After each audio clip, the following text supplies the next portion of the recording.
The fog came slowly, like a tide of white that crept over the hills and rolled across the plain. By nightfall, the outpost of Arvin was hidden in a blanket of shifting mist. The towers, the storage domes, even the tall signal spire at the edge of the camp disappeared into the pale haze. Myra stood on the roof of the main workshop, tightening her jacket against the chill. She had seen fog before, back on Earth, but this fog felt different. It was thicker, heavier, as if it carried a weight of silence along with it. Even the usual hum of the machine sounded muffled, like a voice lost in a dream. She adjusted the small headset resting on her ear. A faint crackle came through the channel, not the steady tone she expected. The signal had been strong all day, but now, as the fog spread, the sound began to twist. A low static filled her ear, rising and falling in strange patterns. Another fault, she muttered. Myra was the outpost's lead technician, and faults were part of her daily life. But this one was different. The rhythm of the static was too steady, too sharp, like notes being played on an instrument. She climbed down from the roof and made her way across the camp. The ground was damp beneath her boots, and droplets of water clung to her sleeves. She passed alien workers, tall figures with long limbs and bright eyes that glowed faintly in the mist. They spoke in their own tongue, quick and flowing, and Myra caught the tone of concern in their voices. At the command dome, Tomasz was waiting. He was a human guard, broad-shouldered, with a calm face that often looked more serious than he intended. He nodded to Myra as she entered. "You hear it too?" he asked, pointing to the main console. Myra leaned over the panel. The display flickered with signals, most of them clean, but one channel pulsed with the same strange rhythm she had heard. It rose, fell, and paused in ways that looked less like error and more like intention. "Yes," she said slowly. "It doesn't look random. It almost looks like someone is sending it." Tomasz crossed his arms. "The aliens say it's just weather. Their leaders think we humans worry too much." Myra frowned. "Weather doesn't send patterns like this." They stood in silence, listening to the sound as it repeated again and again. It was faint, but it carried an edge that made Myra uneasy. Later that night, she returned to her small cabin at the edge of the outpost. The fog pressed close against the window, so thick it was impossible to see more than a few steps outside. The lights of the camp glowed like lanterns in a cloud. Myra sat by the desk, replaying the recorded signal on her handheld device. Each time she listened, the pattern seemed clearer, like a voice almost breaking through. She tried to rest, but the stillness of the night kept her awake. At one point, she thought she heard footsteps outside her cabin. Rising quickly, she opened the door, but saw only the swirling fog. No shape, no figure, just the soft hiss of mist moving in the wind. The next morning, Myra joined the others at the supply bay. Alien workers moved crates and checked equipment, their bright eyes scanning the fog nervously. One of them, named Rainer, spoke to her in halting human speech. "Fog come each night. Fog stay longer. Machines not work well. But is only fog. Not worry." Myra nodded politely, though inside she did worry. She watched as the static returned on the communication lines, stronger this time. The aliens dismissed it again, but Myra kept her own record of the signal. She noticed a small detail every time the fog thickened, the signal grew sharper, almost as if the two were connected. By evening, tension had spread through the camp. The fog returned, heavier than before, covering the towers completely. Patrol lights cut only short paths into the mist. Tomasz walked his route near the perimeter, his figure barely visible through the haze. Myra stayed in the command dome, listening to the static that filled her headset. And then, for the first time, she thought she heard something within it. A faint tone, almost like a word. She leaned closer, adjusting the settings. The sound was weak, but her heart beat faster as she realized what it could mean. The fog was not silent. Something inside it was speaking. The second night came with even thicker fog. It moved like a living curtain, folding across the ground and rising higher than the outpost towers. The lamps at the gates shone only a few steps ahead before fading into white. The air was heavy and damp, carrying a chill that sank into the bones. Tomasz adjusted the strap of his rifle as he walked his patrol. He was not afraid of the dark or the silence. He had been a guard for many years. But this fog was different. It did not just block his sight, it seemed to close in on his thoughts. Every sound felt louder. Every breath echoed inside his helmet. Halfway along the perimeter, Tomasz stopped. He had heard something soft at first, almost like a sigh. He turned his head and listened again. Out of the silence came a voice. Tomasz, he froze. It was faint, carried by the mist, but it was clear. His name. His hand tightened on the rifle. "Who's there?" he called out, his voice steady but low. No answer came, only the fog shifting and curling as if stirred by an unseen hand. Then again, the whisper, "Tomasz," this time it was sharper, closer. He raised his light and swept it through the haze. The beam stretched out, then vanished into the white, revealing nothing but swirls of mist. The fog almost seemed to bend away from the light. Another guard, an alien named Lorik, appeared at his side. Lorik was tall, with bright silver eyes that caught the glow of the lamp. "Why you stop?" he asked in his broken human speech. "Did you hear that?" Tomasz asked. Lorik shook his head. "Hear what?" "My name," Tomasz said firmly. "Someone called my name." The alien tilted his head, listening for a moment. Then he shook it again. "Fog play tricks. Not real. You think you hear. Fog make sound move strange." But Tomasz was not convinced. He had heard the word clearly. Not a trick of the ear, not a sound carried from somewhere else. It had been his name, spoken directly into the mist. When his patrol ended, he went straight to the command dome. Myra was there, sitting at the console with her headset. Her eyes looked tired, but her hands were busy adjusting the controls, recording the same static pattern from the night before. "I heard it," Tomasz said as he entered. Myra looked up. "Heard what?" "The fog," Tomasz said. "It spoke my name." For a moment, Myra said nothing. She looked into his face, searching for doubt, but found none. Then she nodded slowly. "I thought I was imagining things last night. When I listened to the static, I heard something that almost sounded like words. Not clear, but close. Now you've heard it too." Tomasz leaned over her console. The screen flickered with moving lines of signal. "Show me." Myra replayed the recording.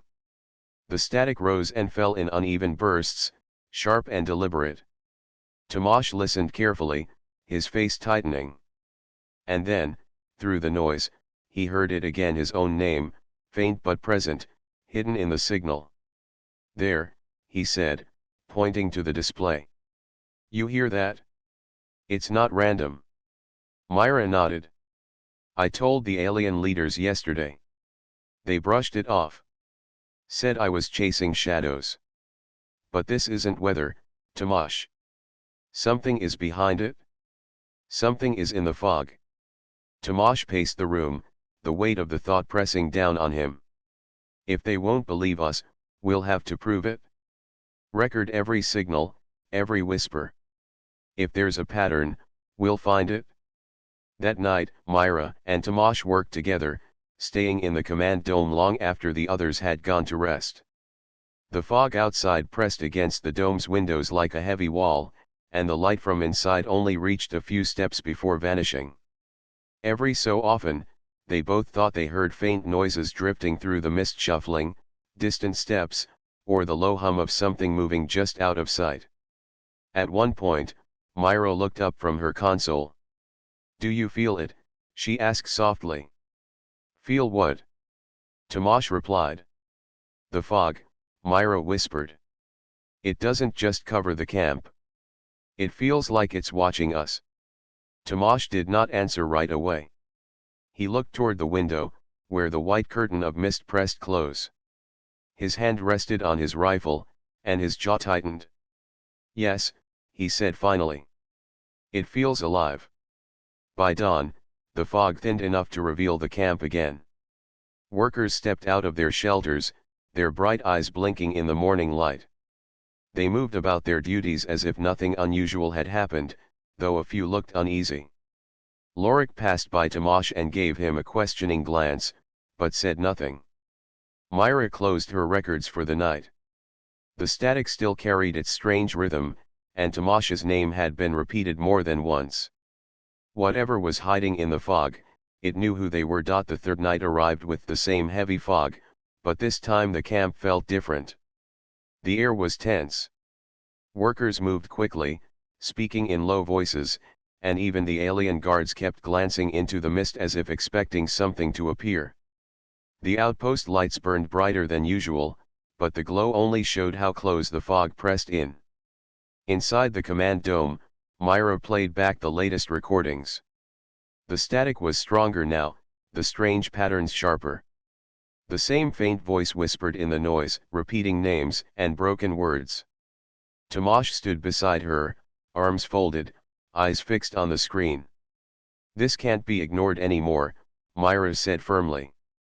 It's not just sound. It's a signal. Someone is using the fog as cover. Before Tomash could answer, the council entered.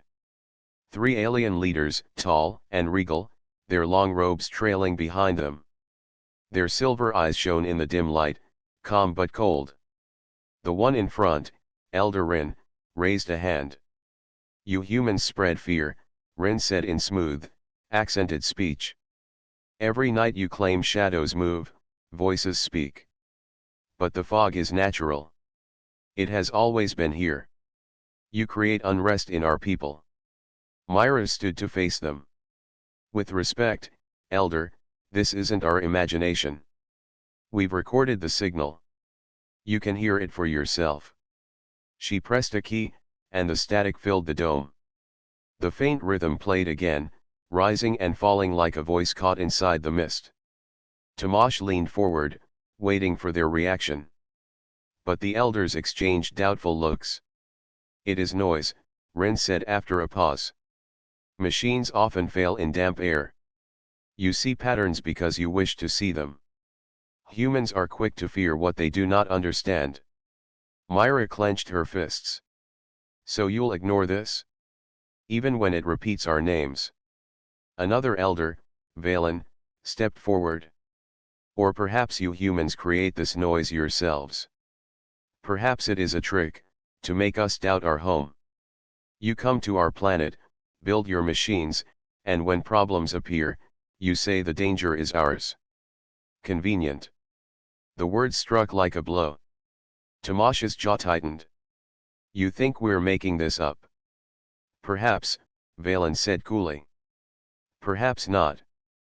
But your constant warnings spread fear among our workers. Fear weakens unity. And unity keeps this camp alive. Myra felt heat rise in her chest. What weakens unity is ignoring the truth.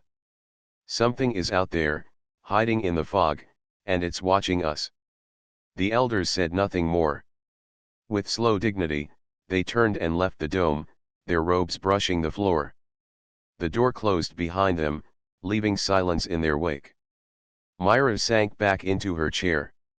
They don't believe us, she said quietly. They don't want to believe, Tomash replied. He stared at the window, where only the white wall of fog could be seen. Fear is easier to control when you deny it. That night, the camp grew restless.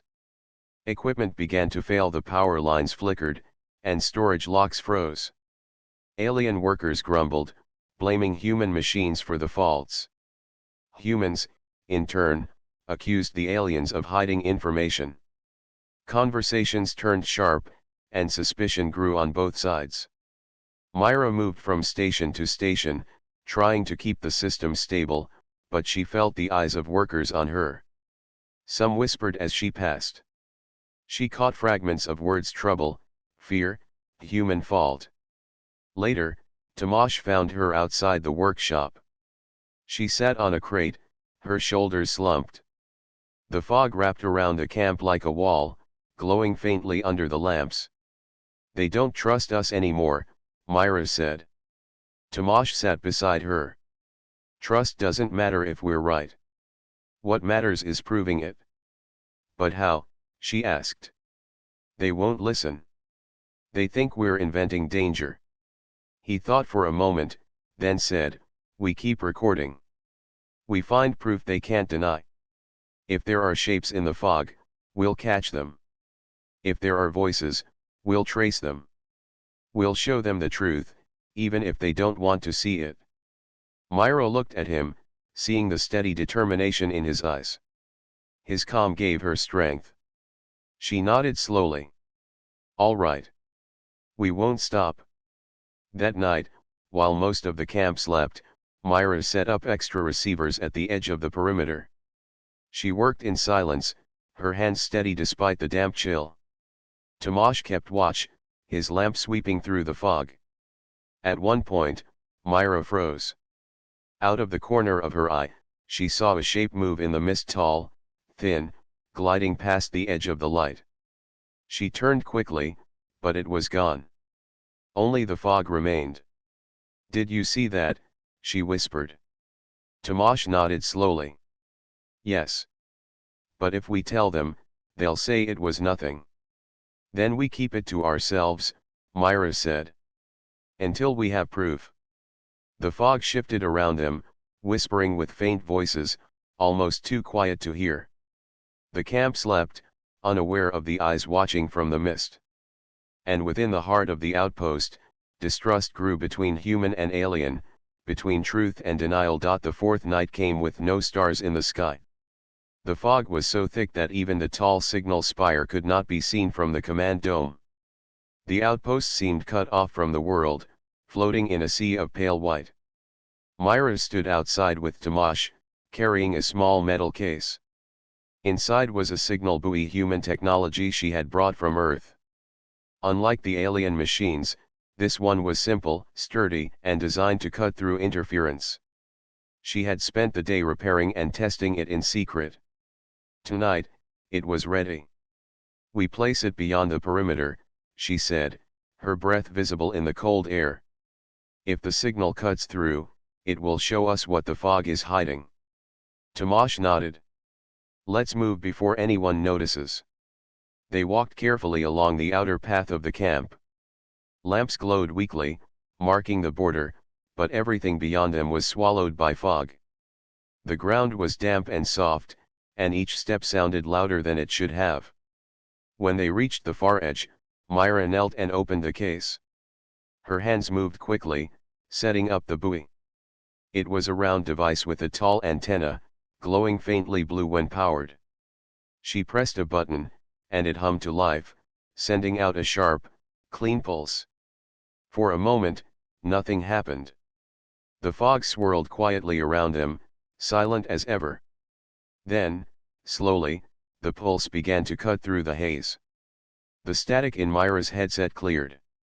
The noise that had filled the channels for days broke apart, leaving only clean sound. Myra's eyes widened. "It works," she whispered. Tomash held his lamp high, sweeping it across the fog. For the first time, the mist seemed thinner. And in that brief clarity, both of them saw something. Shapes. Tall, thin shadows moved within the fog, not far from the perimeter. They slid silently, too smooth and too fast to be natural. Myra's breath caught. She counted at least 4 of them before they vanished back into the mist. "You saw that?" Tomash said quietly, his voice tight. "Yes," Myra whispered. Her heart pounded. "I knew it wasn't just weather." They stayed still, listening. A faint hum drifted through the fog, steady and mechanical. Myra adjusted her receiver, trying to trace the sound. The buoy's clean signal helped her separate it from the background. "It's not nature," she said. "It's machines." Suddenly, footsteps approached behind them. They turned to see Lorik, the alien guard, emerging from the fog. His silver eyes glowed faintly in the lamp's light. "What you do here?" Lorik asked, his tone suspicious. Myra quickly closed the case around the buoy. "Testing equipment," she said. Lorik narrowed his eyes. "Council say no more human machines. Cause trouble. Distract workers." "This machine doesn't cause trouble," Tomash said firmly. "It shows the truth. Something is in the fog, and you know it?" Lorik looked uneasy, but he shook his head. "No. Only fog. Always fog." His words were firm, but his eyes betrayed doubt. "Look for yourself," Myra pressed. She replayed the signal recording from her device. Unlike the usual static, this one was clear. And within it, the faint hum of movement could be heard. Lorik's expression shifted. His jaw tightened, and his gaze flicked toward the mist. "Strange sound," he admitted. "Not wind. Not machine of ours." Before more could be said, the fog stirred. A shadow passed near, close enough that even Lorik stiffened. The three of them stood frozen as the shape moved silently past the perimeter light and disappeared again. "You see it," Tomash said quietly. Lorik's face grew tense. He nodded once, slowly. "I see." They returned to the command dome together. Myra and Tomash explained what they had witnessed, but when the alien elders arrived, Lorik hesitated. He spoke of strange lights and odd sounds, but not of the moving shapes. His words were careful, as if he feared the council's judgment. The elders listened, then dismissed it. "Fog plays tricks," Rin said calmly. "Even our guards are not immune." Myra's frustration boiled over. "No. You can't deny it anymore. We saw machines. They were out there, using the fog as cover. You're ignoring the danger right in front of you." The elders remained silent, their silver eyes cool and unreadable. Finally, Elder Valen said, "We will not let human fear control our people. This matter is closed."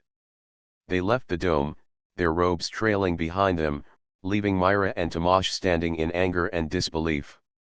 When they were alone again, Tomash said, "At least Lorik saw. That's something." Myra nodded, though her heart was heavy. "Yes. But he won't admit it, not openly. Not yet." She looked at the buoy's faint glow, still pulsing steadily beyond the perimeter. "But the fog can't hide forever. We'll force the truth into the open." Outside, the mist thickened again, but now Myra knew its secret. The first sign had been revealed. They were not alone in the fog. The fog returned the next evening, thicker and heavier than before. It pressed against the windows of the outpost like a living wall. The air inside the command dome felt close and heavy, carrying the weight of unspoken fear. Myra stood before the console, replaying the signal captured by her human buoy.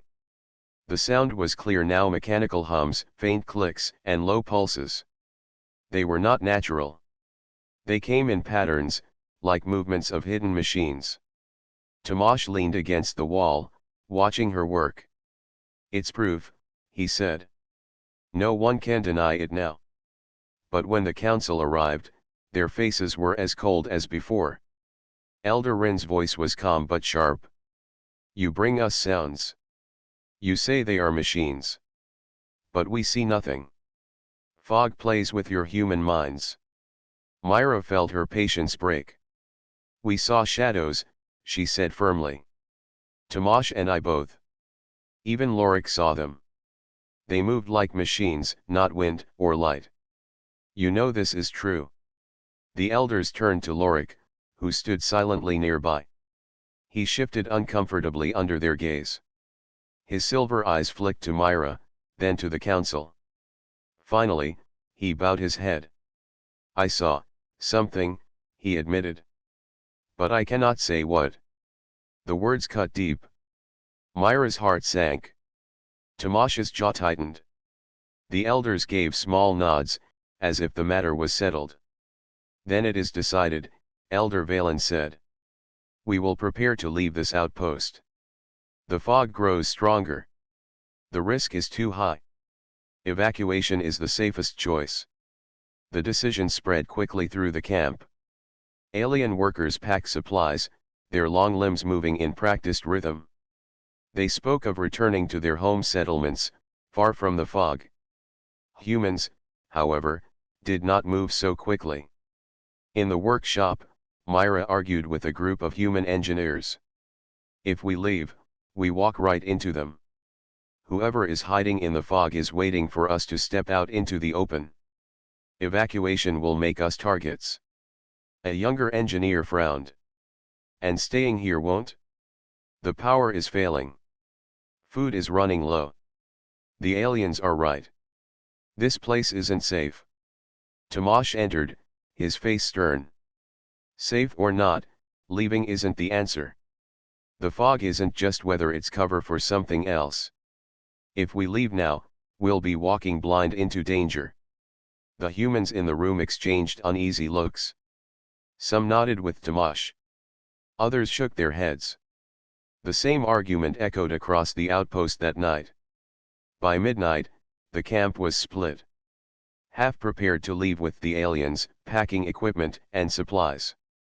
The other half stayed close to Myra, convinced that escape meant disaster. The air filled with sharp words and heavy silence. Suspicion grew not just between human and alien, but among the humans themselves. Outside, the fog thickened, wrapping the camp in silence.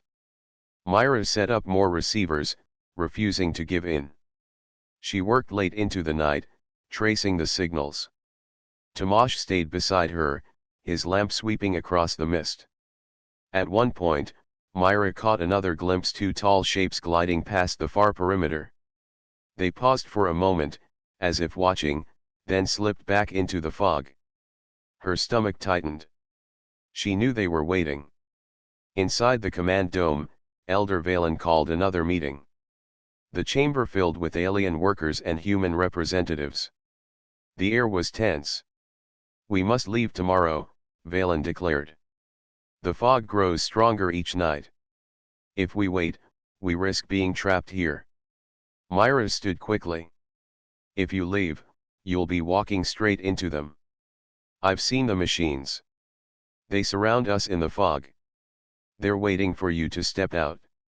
If you go, you'll be exposed, unprotected. Shouts rose from the crowd. Some agreed with Myra, others with Valen. The chamber echoed with voices, fear spilling into anger. Tamash raised his hand, his deep voice cutting through the noise. Listen. We don't all have to make the same choice. If you believe leaving is safe, then prepare to go. But those who believe the fog hides danger will stay. Let each choose their own path. The chamber grew quiet. The divide was clear. No agreement would be found tonight. After the meeting, Myra stood outside with Tamash. The fog swirled around them, whispering faintly with hidden voices. We can't stop them from leaving, she said softly. They won't listen. Tamash nodded. Then we prepare to stay. If they walk into danger, we'll be here to fight it. Myra looked at the faint glow of her buoy, still pulsing beyond the perimeter. Her heart was heavy, but her resolve was strong. The fog won't stay hidden forever. When the truth comes, they'll see. And in the quiet of the night, with the camp divided and fear growing, the unseen watchers in the mist waited patiently. The sixth night came darker than any before. The fog was no longer just a curtain, it was a wall. Lamps barely reached their own bases, and the camp felt like an island floating in emptiness. Workers moved in silence, their faces tight with fear. Half the camp had already packed to leave at dawn. Supplies were stacked near the vehicles, and alien guards stood ready to escort them. The other half stayed close to Myra and Tamash, clinging to their belief that leaving meant walking into danger. the divide had grown into a quiet, bitter line. Inside the command dome, Myra stared at the latest signal. It was no longer faint. The hums and pulses were loud, sharp, almost like a heartbeat surrounding the camp. "They're closer," she whispered. "Closer than ever." Tomasz stood behind her, calm but firm. "Then we show everyone the truth. Tonight, they can't ignore it." He held something in his hand, a human flare launcher. Unlike the alien glow lamps, this was designed for storms at sea, powerful enough to cut through the worst weather. Myra's eyes widened. "You're going to use that?" Tomasz nodded. "If the fog hides them, then we burn it away. Even for a moment. We need them to see with their own eyes." Myra hesitated, then gave a slow nod. "Do it. I'll record everything." They walked together to the center of the camp. A small group of humans followed, curious, while alien workers watched from a distance with suspicion. The fog swirled around them, whispering faintly as if alive. Tomasz raised the flare launcher. For a moment, the camp held its breath. Then, with a loud crack, the flare shot into the sky. It blazed bright, brighter than any lamp. The fog lit up in waves of red and gold, like fire spreading through smoke. And in that light, the truth appeared. Shapes, dozens of them, surrounded the camp. Tall machines with long limbs, gliding silently through the mist. Their metal frames gleamed for an instant before they retreated deeper into the fog. But everyone saw them. Gasps filled the camp. Workers shouted, pointing into the glowing haze. The aliens who had doubted now stared in shock, their silver eyes wide. Myra quickly turned on her recorder, capturing the signals and the images. "There," she said, her voice shaking with both fear and triumph. "No one can deny it now. The fog isn't empty, it's their cover." The flare burned for a long moment, then faded, leaving the camp in heavy silence once more. But the silence was different now. It was filled with fear, yes, but also with understanding. Elder Rin arrived, his robes damp from the fog. His voice, usually calm, trembled. "Machines, hiding all this time. Watching us." Myra faced him. "You see now. If you leave, they'll strike. The fog has been waiting for you to step outside." The council spoke among themselves, their voices low and urgent. Workers gathered, confused and afraid. Some called for leaving immediately, others demanded they stay and fight. The divide grew sharper, but at least the truth was no longer hidden. Tomasz raised his voice above the noise. "Listen. The machines are waiting. If we run, we lose. If we stay, we fight on our ground. Our walls, our lights, our machines here, we have a chance." His words carried strength, steady and clear. The humans closest to him nodded, their faces firm. Even some aliens, once doubtful, now looked less certain of fleeing. Myra placed her hand on the buoy, still glowing faintly outside the perimeter. "We can push back. My equipment can cut through their cover. If we join human and alien machines together, we can hold this camp." The elders hesitated. Their pride was heavy, but the memory of the shapes in the flare's light was heavier. Finally, Elder Valen spoke, his voice low. "We will not run. We will stand." The camp shifted that night. Workers who had packed for escape now brought their supplies back inside. Humans and aliens worked side by side, strengthening barriers, repairing power lines, and preparing defenses. For the first time, true cooperation grew not from trust, but from necessity. Later, as the fog thickened once more, Myra and Tomasz stood together at the edge of the camp. Their lamps lit only a short path, but the memory of what they had seen burned in their minds. "They know we see them now," Myra said quietly. "Good," Tomasz replied. His eyes were steady, his voice calm. "Then they'll come. And when they do, We'll be ready. The fog whispered softly, shifting with unseen movement. The machines waited in silence, patient and hidden. But inside the camp, humans and aliens prepared side by side. For the first time since the fog began, the outpost did not feel helpless. It felt ready. The seventh night was the heaviest of all. The fog pressed so close that even the lamps looked like faint sparks drowning in white. The camp was silent except for the hum of machines and the nervous movements of guards on patrol. Everyone knew this night would decide their fate. Inside the command dome, Myra checked the buoy's readings again and again. The signals were louder now, pressing in from every side. "They're here," she whispered. "They've surrounded us." Tomasz stood at her side, calm as always. "Then we hold. No running this time." Around the camp, humans and aliens worked side by side. Barriers were reinforced, power lines secured, and lamps placed in every corner. Even those who had once doubted now stood ready, their fear tempered by the memory of the shapes revealed in the flare's light. The first sign came just after midnight.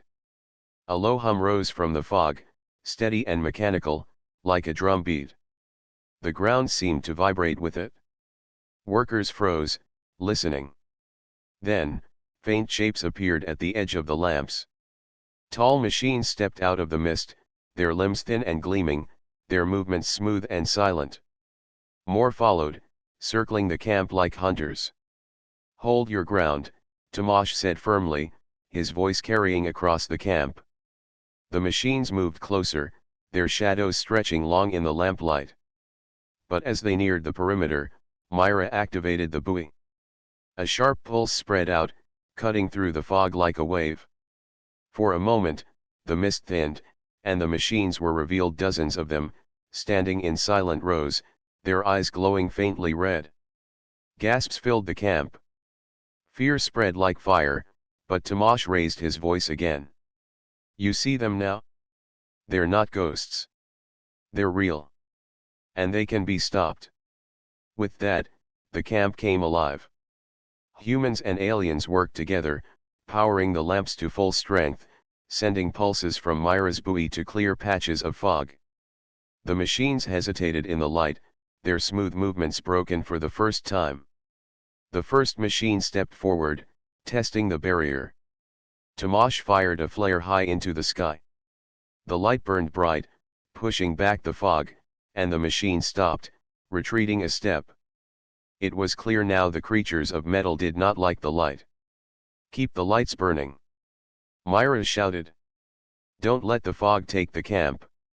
All across the outpost, lamps flared, pulses spread, and for the first time in many nights, the fog was broken by light.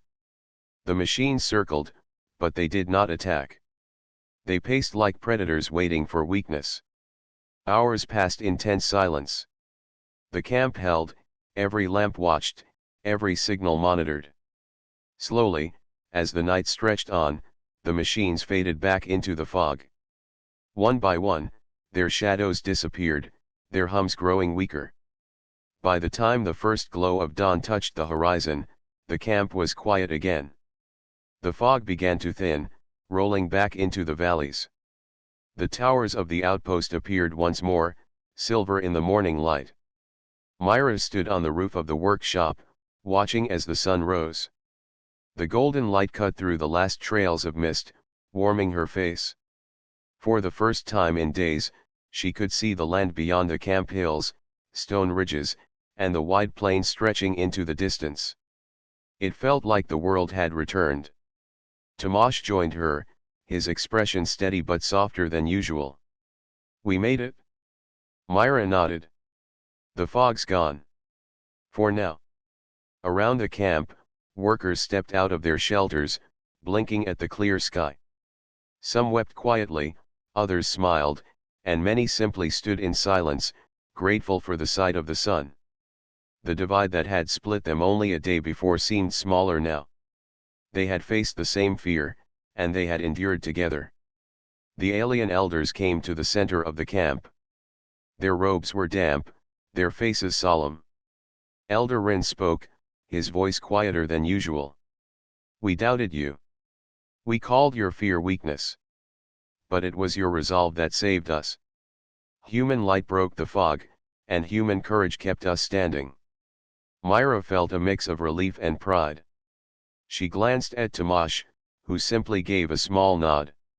He did not need the praise his steady will had already spoken through his actions.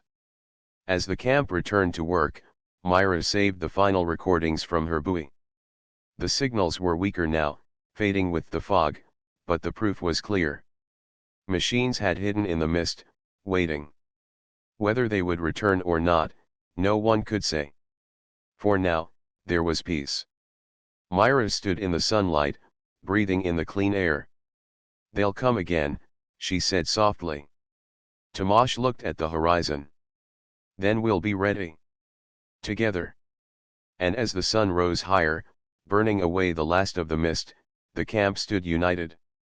The fog had tested them, divided them, and frightened them. But in the end, it had also revealed something stronger. The dawn was clear, and so was the truth. Humanity's refusal to yield, even in the darkest night, had carried them through.